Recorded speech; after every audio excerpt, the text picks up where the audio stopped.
Hi, y'all. I'm Jennifer Morgan, Director of Programming for ATX Television Festival, and now ATX TV from the couch. Thank you so much for tuning in to day one of our first ever virtual festival.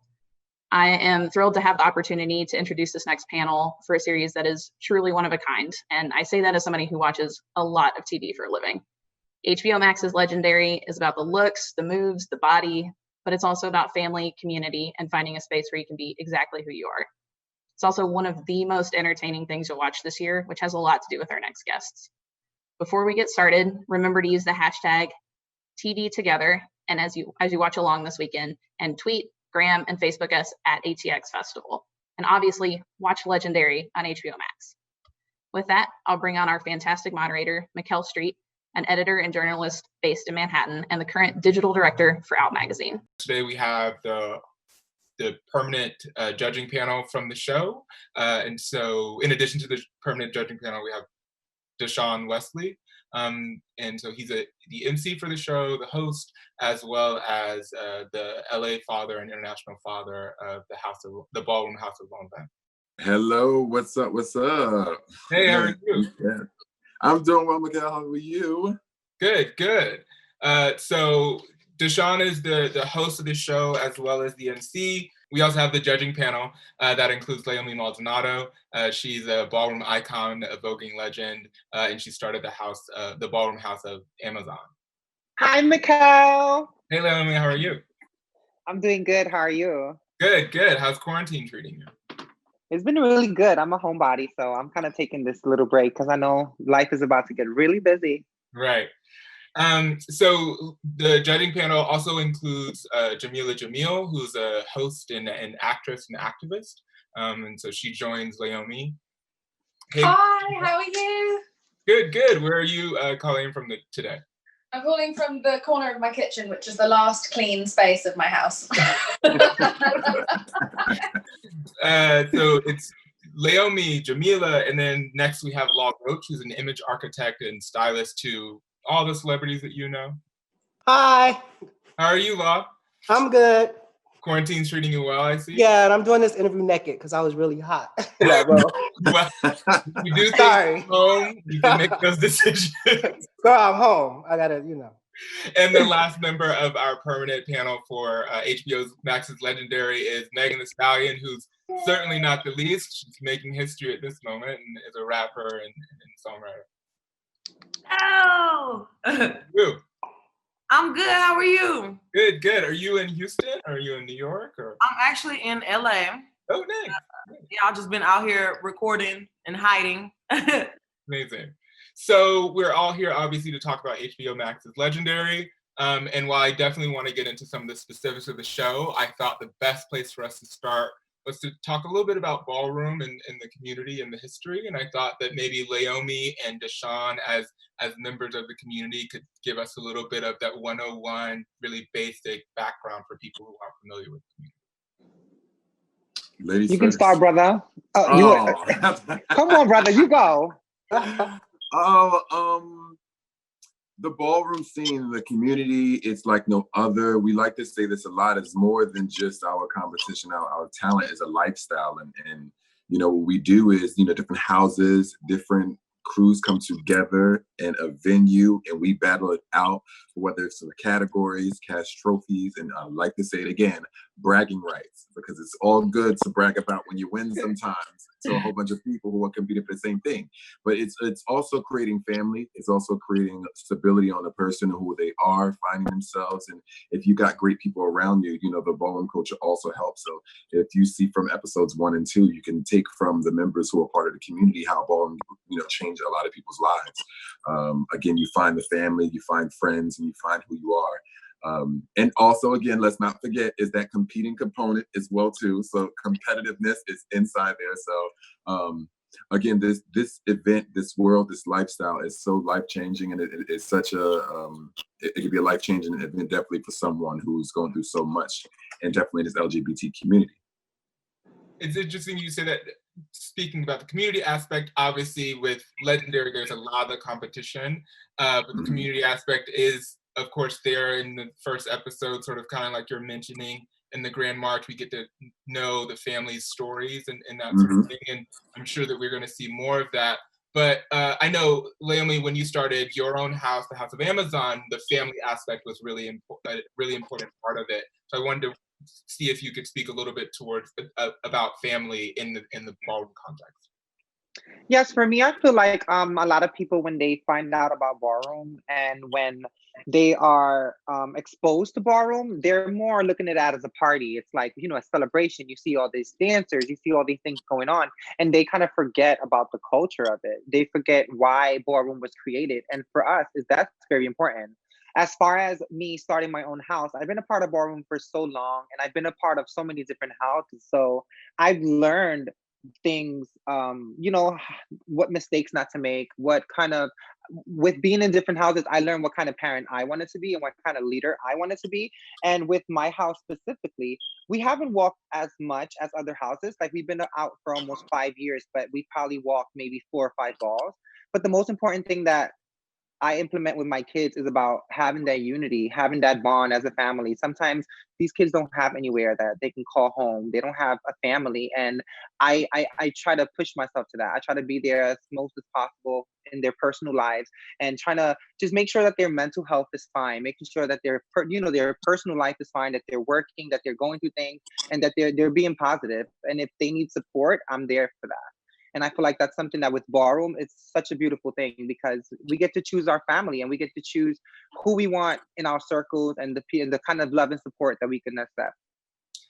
So obviously, for anybody who doesn't know, Leiomy and Dashaun are ballroom icons. This is the status that you get because you have made such an impact on this community. You've been a part of this community for, you know, most people would consider it to be about 20 years or more.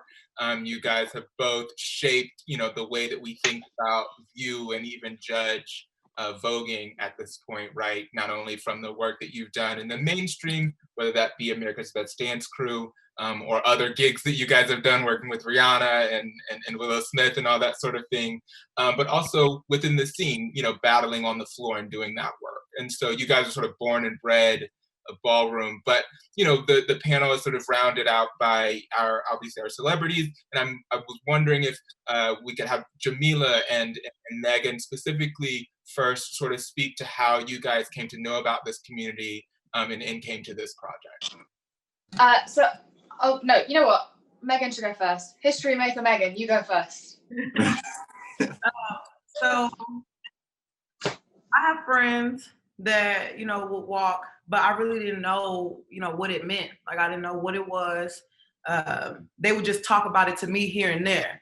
But when I actually did my homework and my research, when the opportunity to do the show was presented to me, I was like, hell yeah, I want to be a part of this. Like it really just blew my mind because when I say that everybody be performing down, like I was like, okay, baby, I need to step my game up because when I saw how hard they go and like the passion behind it and the reasons why they're doing it and the things that, you know, everybody stand for and what they represent, I feel like I saw myself in that. I just have been learning more. Leiomy teaches me everything. I just really, when I got into it, when I met everyone, it just made me appreciate the community more. It made me appreciate ballroom on levels that I can't even explain because, like I said, I just really love the fact that everybody is super passionate about what they're doing. It's not something that they woke up and decided to do. Like, I love people when they do things with a purpose. So that's what it just super inspires me, and I'm just happy to be a part of Legend. I first became aware of ballroom because I saw a video of Lay on Facebook like 6 years ago, and that was when I became obsessed with videos of Leiomy specifically. So I am Leiomy stalker. And via that, then started to find more and more videos and started to fall in love with the music, and especially Mike Q. So I can't believe that Mike's a part of this show. And then I started going to balls whenever I would go to New York. And when the show was brought to me, I jumped at the opportunity just because there isn't enough representation of this culture from where most of the art that we love in the world, most of the music, the dance, the fashion, the language even, so much of mainstream pop culture has been siphoned from or taken from ballroom. And I think that it's really important that the world knows exactly where that came from. So I came on board purely as the sort of supportive outsider who is a kind of window in to learn in front of the audience and with the audience, because a lot of people who see the show might not be familiar with ballroom, and so Lay is kind of teaching me and Megan, I guess, the ways of ballroom, and so we are there just to pay homage to this community and just make sure the correct story is told. And I'm really proud of how it's turned out and how much empathy and storytelling is involved in the show, that it's not just about the glitter and the sequins and the feathers and the shade. It's about the love and the heart of ballroom, because what some of these people have been through is just phenomenal, and it's really cool to be a part of a show like this that actually means something, that actually does something, that aims to destigmatize and celebrate this amazing community. So I want to put this question to Law in a second, but I did want to follow up with that. One thing that I found interesting about the show is that because it's not all sort of ballroom people on the judging panel, there is this sort of really interesting sort of play of even the judges learning as, you know, as the viewer learns, if the viewer isn't familiar with ballroom, that I think is really, really interesting. Sort of given, you know, Megan and Jameela, right? You guys are both sort of learning certain things and experiencing things for the first time that sort of marry what I assume that the viewer is also experiencing. Yeah. And I think some people probably are confused and they expect all of the judges to be experts, which is completely understandable. But I also think that because this show is still quite new and because this community is new to so many people, it's a fun way for the audience to be able to learn alongside Megan and I. Not to speak for Megan, but it's just like us learning and experiencing this. We are, like I said, the window in, the voice of the audience. And so I think that it's just a nice, warm mix of just excitement and adoration on that panel, you know, including from the more experienced judges. Like, I know how I felt watching videos of ballroom, videos of Lay, and then actually just being in the room, being able to see everybody perform. I know I have a platform, and I know that I have some reach, and I can reach other people that have never heard of ballroom, and that, you know, that doesn't know anything about it. And I know that they will feel the same way I feel about it, like once they actually get to see it. So hell yeah, I'm gonna use my platform to push because people need to know about this. They need to see, like, I can't even explain the way it made me feel. And I really want other people to feel that warmth that I felt. Like, when I say, like, I don't have a big family, but when I was there, like, I really felt like everybody accepted me. Like, I really just felt really warm. Like, when I say Leiomy just embraced me from day one, like, she really feels like my real sister. And I just know that when people, I know it has to be somebody else out there that may want to get into ballroom that maybe didn't know about it. Like, I just know that the reach that me and Jameela's platform and Dashaun and Leiomy, I just know people need to see it. So I might not know everything about it, but baby, I'm learning. And I know y'all too. So I didn't mean to leave out Law, but I kind of did for a very specific reason. I think that Law, sort of, we know each other, obviously, and I know you sort of occupy this very specific sort of position in terms of ballroom, right? So whereas Leiomy and Dashaun, you guys are sort of, well, not sort of, but you are sort of the culture and are shaping the culture from inside. And Megan and Jameela, you guys are sort of coming to it. Law has sort of like this position that we talk about in ballroom as the spectator, right? As someone who goes to balls, attends functions, watches the clips, and maybe that person is not on the floor, but you know, that is also a very sort of valued position within the community, is to be the people who are watching and going up for the performers. So I was wondering if you could speak a little bit to that and bringing that into the show. Yeah, well, we started going to balls really young in Chicago. And then we got to the age to travel a bit more. We would go to balls in New York and Atlanta. So I was blessed to see people like Leiomy and Dashaun and a lot of the real, like, legendary, iconic people in the beginning stages of their careers. So I think in one of the episodes, people were giving me a little shit for not actually being a part of the community, but I'm like, some of the balls that you guys are watching on YouTube, I was actually at. You know what I mean? So what I've done in my career is I became a storyteller for Black history and fashion. And I think that what people don't realize is that the ballroom scene is a part of Black and brown history. There is so many historic moments that come from the ballroom scene, and I've been just blessed to be able to see some of those moments in real life, and also to bring a different perspective. I'm not claiming to be an expert, but I do have a great love and passion and understanding for the culture, and I've been around for many years. So I wanted sort of like going off of these sort of varied experiences, right, in ways that you guys came to the scene. Obviously, that sort of reflects in very different ways of judging, right? And I was wondering if you can speak to that. I know sort of Leiomy, as a person who is an icon for performance, you know, you're looking at something differently than Megan does. And so I was wondering if you guys could speak a little bit to sort of those differences in the roles that you guys are playing on the panel.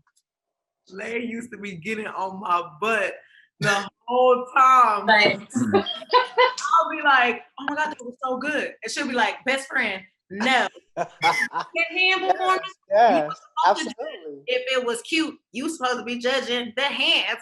Yeah. I'm like, Lay, I just like the performance. She's like, no. So I don't have nothing to say. We're gonna give it to Lay because she really she's Well, before you get into the technicality, Megan, what were you sort of looking at, right? So like, were you just sort of, is it an emotional sort of attack that you were getting, or what were you looking at? So for me, when I perform like to have a good time. I want to make sure the way I'm having a good time, I want my audience to be having a good time. So it was just more so, are you making me feel anything? Like, I know you could just get up and cold do choreography, you can memorize, whatever, but if there's no feeling behind it, then none of us are having a good time. So the thing that I was looking for was, are you really passionate about what you up here doing? Because same way when I write music, if I didn't, I'm writing my music, so it's coming out passionate. Like I know how I want y'all to feel. Like I know how to, the tones in my voice hollering. So I feel like the movement in everybody's body, like the face, like, the facial expression is just, I wanted to feel something. So when I was judging, it was like judging off of a feeling. So I wasn't necessarily just getting too technical, but as I went and learned exactly what I'm supposed to be looking for in each category, I understood where Lay was coming from. And I'm like, okay, so I can't just be biased to who making me feel best. I like judge off of what I now know that I'm looking for. So I understand where Lay come from. Because when I say Lay, do not be playing with them people. Play. Like, she wants you to be perfect down to the T. If you said walk all American, you better not came out there walking like you was from France. Leiomy, can you speak to sort of the technical aspect of what you were looking for? Yeah, Lay is very. Before I even get to that, what I love the most about the judges is actually the fact that they want to learn. I feel like that's something that's so important. And for the show to actually see the judges growing with their education is so important, because it gives people a sense of, okay, so it's okay that I don't know and I'm learning. Everything is not, you don't just know everything from everywhere. But when it comes to judging, I feel like since I come from ballroom, I know what to expect. But since it's $100,000, since it's a stage of that caliber, I want to see them really push themselves. And me being a part of ballroom, I can see how many times people can get comfortable when they get certain opportunities. And I want them to know how hard it took for me to get to where I'm at, because it wasn't easy. I really had to work hard. So I want to see that passion. I want to see them be confident, but not cocky. I feel like there's a huge difference between being confident and being confident and being cocky. And I feel like as the show goes on, people are going to see that my constructive criticism, it really is, it comes from a place kind of like planting a seed and watching them grow. I feel like Lay is that professor in college that, don't question her. You know what I mean? Like she like, somebody wrote, and I'm just gonna keep using these real life examples because somebody wrote on Twitter like, Leiomy is the only qualified judge. I'm like, she is the most qualified judge, hands down. But what that means is that she's been so gracious to invite us into her world and to teach us certain things. And even when I was watching the show, when I chopped somebody, Lay was like, they were sickening. And so for me, it made me say, okay, why did she think they were sickening? So I watched it over and over again till I kind of saw what Leiomy saw. You know what I mean? Because I cannot compare to her with her eye, because if I've been to 100 balls, she's been to 100,000. You know what I mean? So it's like we are learning from her, and she's never shaded us any type of way. Like if we didn't understand anything, and even when we disagree, we talk about it afterwards, and she'll be like, well, this is it was that for me. And I'll be like, okay, either I agree with her or I disagree, or we agree to disagree. You know what I mean? It's still it's an education, and it's just beautiful. And I think that takes it back to it being a real family. The judges, we became a family. Just like the houses, and it's just all so special. It is really special. I want to sort of make sure that I pull Dashaun back in here. One thing that I thought you could speak to is sort of you're the host and the MC of the show, and you come off completely like you've been doing this for 20 years, because you have as commentator, right? You've been moving these rooms and doing this all over the world for however long you've been commentating. And so I'm wondering if you could speak to how authentic the experience of a ball the viewer is going to get watching Legendary. So, when you watch the show, how much can you expect to get that same sort of vibe and feeling from going to a ball yourself? I mean, I think number one thing is to, when we get an opportunity to showcase our talent, sometimes we're limited to what we can do and what we can be, definitely within the cameras running. So I think I always try to tell everyone what this show is doing is giving people on the outside who has no information about ballroom or the culture as itself an eye in. So you get to get that eye into what's going on, what's currently happening. And that also gives the opportunity for you to sit and watch and feel what's going on, because you can possibly relate to someone either as a whole with the house, or you can relate to one individual who's telling a story about what they've been through in order to get on that stage. So I think the number one important thing, to see from the outside looking in is that we get to put you in a seat as a spectating factor within a ball. We want you to feel like you're in an audience watching us and feeling our energy just as much as we're on the stage, and I think it's very important. There's nothing to change the idea about what's happening or what's going on right now, because we're giving our authentic selves. And if you don't have the authentic people, you don't have the authentic, craft about it, it just wouldn't lead anywhere. And I think we had the great cast and a great judges and a great, houses who came to compete.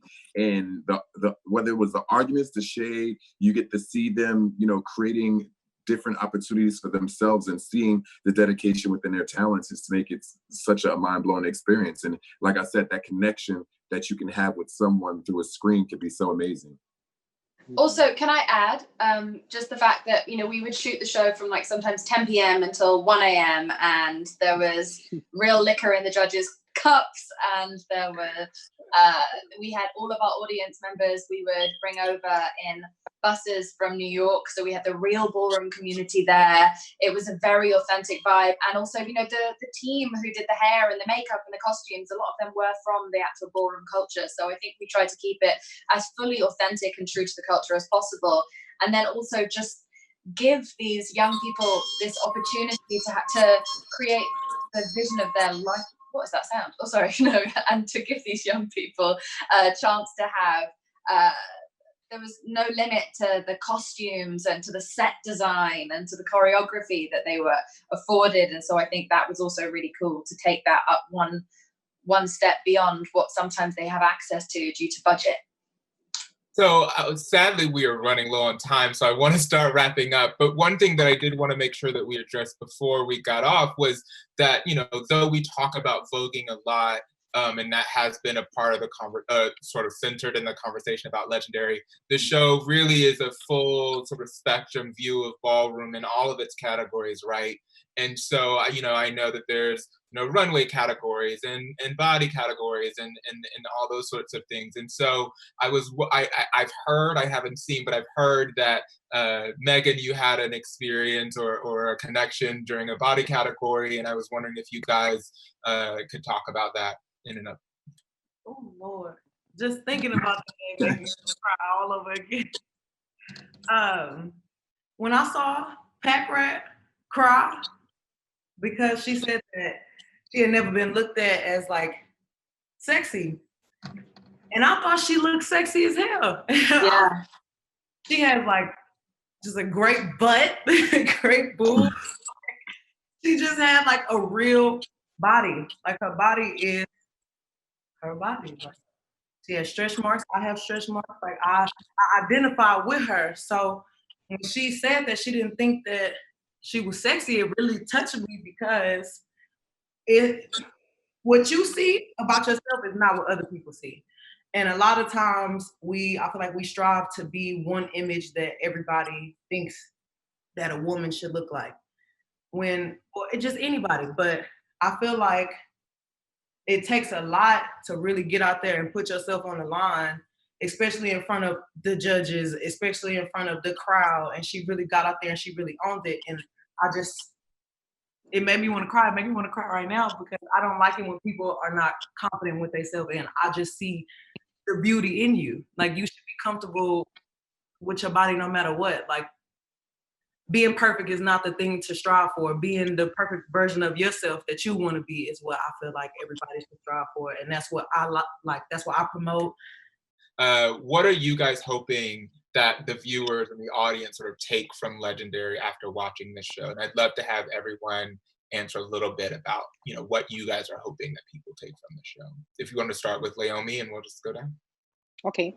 I hope that the world they learn respect for the community. I feel like a lot of times people are quick to disrespect people from our community. They're not easily to celebrate and to acknowledge people of our community. And I feel like this show is going to help with that. And I feel like also this show is going to inspire people in ways that other shows cannot, because it's so authentic. Jameela? There are two things. First of all, when we see stories in particular about young Black queer people or young trans people or Latinx young queer or trans people, we see these devastating and very sensationalized and upsetting versions of their life stories. And I think what I hoped that we could achieve with Legendary was showing that there's so much triumph and love and so many wins and so much beauty and passion, and just they are such an awe-inspiring community. And so it's to tell the proper, dignified, full story of the ballroom community and these people who we just don't hear enough about, even though they are the center of so much of what we love in the world. The other thing that I hope we do is by having this mainstream platform with HBO Max and having, Megan's platform or a little bit of my platform and just everything the show brings, I hope that some kid who doesn't live in one of these big cosmopolitan cities like New York or London or Chicago or, wherever, that some kid in the middle of the most rural part of America might see this show, and maybe they are not surrounded by people who look like them, who feel like them, and they will feel like they are less alone, and they will see hope in the fact that on this big mainstream platform with all these different, big, exciting, glamorous people involved, that is something to be celebrated about themselves, and that they know that there is somewhere for them, and there is a way out of their experience where they can be true to themselves. I think it's really important that we use this as a tool to educate people about people who aren't like themselves, but also educate people who see themselves in this show. Megan? I really just want people to gain more of an understanding of the community. I want people to learn lessons along with me as I was learning them. I want somebody somewhere to gain the confidence that I know they need from watching the show. Like, from being there, I got a lot of confidence. Leiomy gave me a lot of good advice, inspiration. Like, if anybody, whoever you are and whatever you want to do, I just want you to know you could do that shit. And from watching this show, you really gonna just watch. Law? I just want people to really, I agree with what everyone else said, but I just really want people to feel the love. It's so strong and it's so thick. And I think right now in the world we living in, we all need a little bit more love. I know that sounds corny, but it's so true. I mean, watching the house parents not corny. love on their children, and then the people that's in the house, just the way they love and support each other. I just think that it's so beautiful, And again, I've been saying it for years, but I just want the whole world to be able to experience that and see that. And last but certainly not least, our host and MC, Dashaun Wesley. Damn. Now, so I mean, I think in general, what I want people to understand is that when we all come together, definitely in this culture, within this scene, you know, we celebrate our talents. We celebrate the opportunity to do something that we don't do every day. And although we're like in 2020 right now, we still have people out there who are going through so much and don't understand. And I want to make sure that this show gives someone an opportunity, maybe possibly change their mind, change or give them a little bit of inspiration to want to do something so different, or whatever talent that they may have, that they can, you know, present it out there to the world. So, you know, number one thing that we say a lot is authenticity within our culture. We want to make sure we're real to what we do. And when you are real to what you do, you can definitely share that with everyone else, no matter how hard it may be. There's going to be obstacles, but those obstacles can be achieved and broken down, darling. You got it. Thank you guys so much for your time. I want to thank everybody who tuned in and is watching on ATX TV from your couch. This has been, you know, the HBO Max's legendary panel. We're going to be showing a teaser for some upcoming episodes, and you can feel free to sort of, you know, all of these people are on Instagram and on Twitter, so feel free to tweet them or post about them. And also the hashtag for the festival is hashtag TV Together. So thanks, everybody. Thank you. Love y'all. Thank you, Mikelle. You rock, Mikelle.